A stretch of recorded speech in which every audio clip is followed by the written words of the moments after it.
Welcome back to Fela my world. അപ്പോൾ നമ്മൾ കുറേ ദിവസമായി വീഡിയോസൊക്കെ അപ്ലോഡ് ചെയ്തിട്ട് അപ്പോൾ കോൾഡിൻ്റെ ചെറിയൊരു പ്രോബ്ലം ഉണ്ടായിരുന്നു. അതുകൊണ്ട് സൗണ്ടൊക്കെ ഒന്ന് അടഞ്ഞിരിക്കുകയായിരുന്നു. ഇപ്പോഴാണ് ഇതൊന്ന് ശരിയായിട്ട് വരുന്നത്. അൽഹംദുലില്ലാ, അപ്പോൾ കുഴപ്പമൊന്നുമില്ല. അപ്പോൾ ഇന്ന് നമ്മൾ ഉണ്ടാക്കാൻ പോകുന്നത് ഒരു മിൽക്ക് കേക്കാണ്. റെഡ് വെൽവെറ്റ് മിൽക്ക് കേക്കാണ്. വളരെ എളുപ്പത്തിലും അതുപോലെ തന്നെ നല്ല ടേസ്റ്റുള്ളൊരു കേക്ക് റെസിപ്പിയാണ്. അപ്പോൾ അതിന് വേണ്ടിയിട്ട് നമുക്ക് ആദ്യം ആ ഒരു 3 മിൽക്ക് ഒന്ന് മിക്സ് ആക്കി എടുക്കാനുണ്ട്. അപ്പോൾ ഒരു 1/4 കപ്പ് വിപ്പിംഗ് ക്രീം, അതുപോലെ തന്നെ 1/2 കപ്പ് പാല്, 1/4 കപ്പ് കണ്ടൻസ്ഡ് മിൽക്കും ചേർത്തിട്ട് നന്നായിട്ടൊന്ന് മിക്സ് ചെയ്തെടുക്കുക. മിക്സ് ചെയ്തതിന് ശേഷം നമുക്കിതൊന്ന് ഫ്രിഡ്ജിൽ വെച്ചിട്ട് ഒന്ന് തണുപ്പിച്ചെടുക്കാനുണ്ട്. ഇനി കേക്കിന് വേണ്ടിയിട്ടുള്ള ഡ്രൈ ഇൻഗ്രീഡിയൻസ് ഒന്ന് അരച്ചെടുക്കാനുണ്ട്. അപ്പോൾ ഒരു 1/4 കപ്പ് മൈദ എടുത്തിട്ടുണ്ട്. നിറയെ കുത്തി നിറച്ചെടുത്തിട്ടില്ല, ഒരു 1/4 കപ്പ് എടുത്തിട്ടുണ്ട്. ഇനി അതിലേക്ക് 2 ടേബിൾ സ്പൂണ് കോൺഫ്ലോർ, അതുപോലെ തന്നെ 1 tablespoon cocoa powder, 1/4 teaspoon baking soda, 1/4 teaspoon baking powder, ഒരു പിഞ്ച് ഉപ്പും കൂടി ചേർത്തിട്ട് ഒരു 3 പ്രാവശ്യം ഒന്ന് അരിച്ചെടുക്കുക. നമുക്കിതൊന്ന് മാറ്റി വെക്കാം. ഇനി ഒരു ബൗളിലോട്ട് 2 റൂം ടെമ്പറേച്ചറിലുള്ള മുട്ട നന്നായിട്ടൊന്ന് ബീറ്റ് ചെയ്തെടുക്കുക.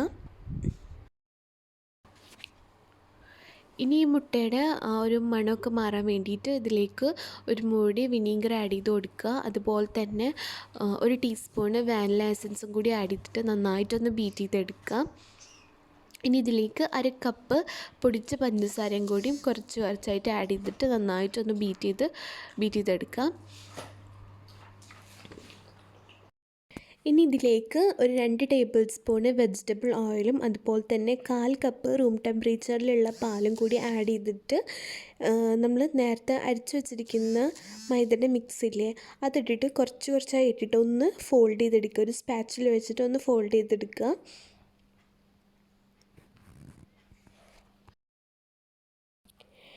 ഇനി ഇതിലോട്ട് നമുക്ക് റെഡ് ഫുഡ് കളർ ആഡ് ചെയ്ത് കൊടുക്കാം.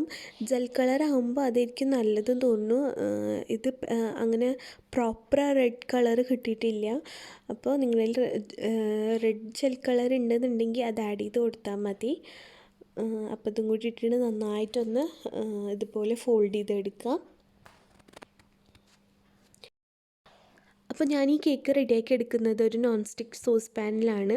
അപ്പോൾ ഓയിലൊന്ന് ഗ്രീസ് ചെയ്തതിന് ശേഷം നമ്മൾ റെഡിയാക്കി വെച്ചിരിക്കുന്ന ബാറ്റർ ഇതിൽ വെച്ചിട്ട് ഒന്ന് ടാപ്പ് ചെയ്യുക, അല്ലെങ്കിൽ ഒരു ടൂത്ത് പിക്ക് വെച്ചിട്ട് ഇതുപോലെ ചെയ്ത് കൊടുക്കാം. ഇനി ഇതൊരു 40 to 50 മിനിറ്റ്സ് ഒന്ന് ബേക്ക് ചെയ്തെടുക്കാം. അപ്പോൾ ഇത് നമ്മുടെ കേക്ക് നല്ലോണം സ്പോഞ്ചായി നല്ല സോഫ്റ്റായി വന്നിട്ടുണ്ട്. ഇനി ഇതൊരു ഫോർക്ക് ഉപയോഗിച്ചിട്ട് നന്നായിട്ടൊന്ന് പോക്കി കൊടുക്കുക. ഇതുപോലെ ഒന്ന് ചെയ്ത് കൊടുക്കുക. ഈ കേക്ക് നന്നായിട്ട് ഇതിൽ കിടന്നിട്ട് സോക്കാവണം. അപ്പം ഞാൻ കുറച്ച് പാല് മാറ്റി വെച്ചിട്ടുണ്ട്. നമുക്കിത് ഒന്ന് ഫ്രിഡ്ജിലേക്ക് ഒന്ന് അരമണിക്കൂർ ഒന്ന് വെക്കാം കേട്ടോ, ഒന്ന് തണുക്കാൻ വേണ്ടിയിട്ട്. അപ്പോൾ ഈ കേക്ക് ഒന്ന് സെറ്റ് ആവട്ടെ. അപ്പോൾ നമുക്ക് ഇനി വിപ്പിംഗ് ക്രീം റെഡിയാക്കാനുണ്ട്. അപ്പോൾ അതിന് വേണ്ടിയിട്ട് ഞാനിവിടെ 1/2 കപ്പ് വിപ്പിംഗ് ക്രീമാണ് എടുത്തിട്ടുള്ളത്. മാക്ടോപ്പിൻ്റെ വിപ്പിംഗ് ക്രീമാണ്.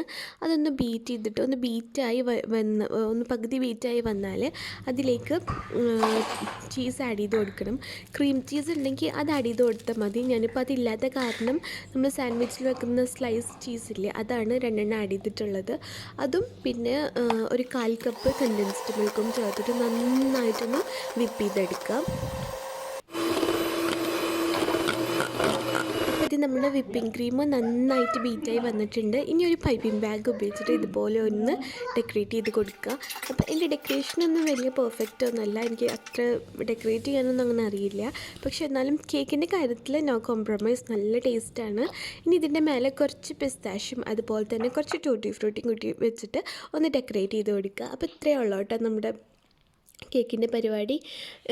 ഇനി സെർവ് ചെയ്യാൻ നേരത്തെ നമ്മൾ നേരത്തെ പാലിൻ്റെ മിക്സിൽ നിന്ന് കുറച്ച് മാറ്റി വെച്ചിട്ടില്ലേ, അതും കൂടി ഇതിൻ്റെ മേലെ ഒന്ന് ഒഴിച്ച് കൊടുക്കുക. അപ്പോൾ എല്ലാവരും ഈ കേക്ക് റെസിപ്പി ട്രൈ ചെയ്ത് നോക്കി നോക്കുക. നല്ല ടേസ്റ്റുള്ള ഒരു കേക്ക് റെസിപ്പിയാണ്, നല്ല സോഫ്റ്റായിട്ടുള്ള ഒരു കേക്കാണ്. അപ്പോൾ ട്രൈ ചെയ്തിട്ട് നിങ്ങളുടെ ഫീഡ്ബാക്ക് അറിയിക്കുക. പിന്നെ നിങ്ങൾക്ക് എൻ്റെ ചാനൽ ഇഷ്ടമാവുന്നുണ്ടെങ്കിൽ ഒന്ന് സബ്സ്ക്രൈബ് ചെയ്യുക, അതുപോലെ തന്നെ സപ്പോർട്ട് ചെയ്യുക, ഫോളോ ചെയ്യുക.